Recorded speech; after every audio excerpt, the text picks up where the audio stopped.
बड़ी रौनक होगी भगवान के दरबार में। एक फरिश्ता पहुंचा है जमी से आसमान में। लगता है स्वर्ग सत्ता में कुछ सुखद सुझाव के लिए भगवान ने जन जन के दुलारे और हम सबों के प्यारे कालजयी अटल जी को अपने पास बुलाया होगा।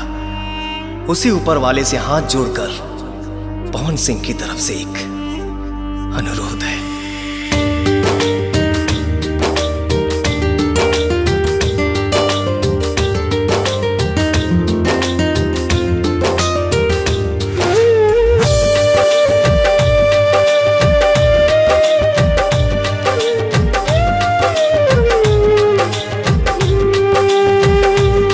बिन अटल हिंदुस्तान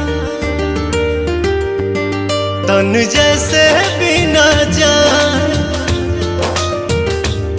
बिन अटल हिंदुस्तान तन जैसे बिना जान। न सुबह होती ना होती शाम।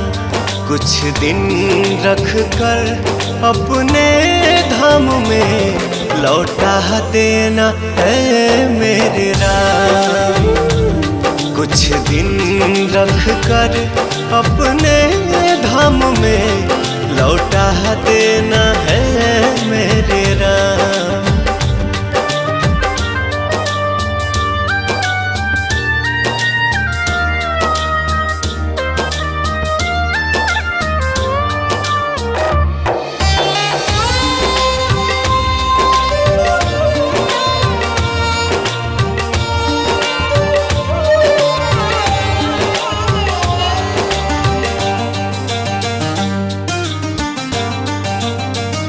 जान जन बेकल है ना कोई हलचल है। आज भारत माँ का सोना ये आंचल है। मौत की उम्र क्या है 2 पल भी नहीं। मौत की उम्र क्या है 2 पल भी नहीं। लौट के आऊंगा पूछ से क्यों डरूं। जान जन बेकल है ना कोई हलचल है। आज भारत माँ का सोना ये आंचल है। लाल देश का महान सरस्वती की जुबान। अभी जननी का बाकी है काम। कुछ दिन रख कर अपने धाम में लौटा देना है मेरे राम। कुछ दिन रख कर अपने धाम में लौटा देना है मेरे राम।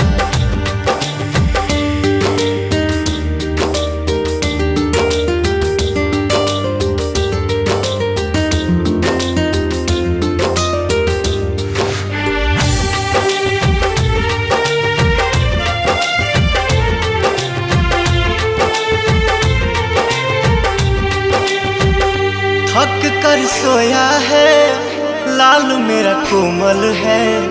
जुबां पे जय हिंद है हाथ में कमल है। जूझने का मेरा इरादा न था। मोड़ पर मिलेंगे इसका वादा न था। रास्ता रोक कर वह खड़ी हो गई।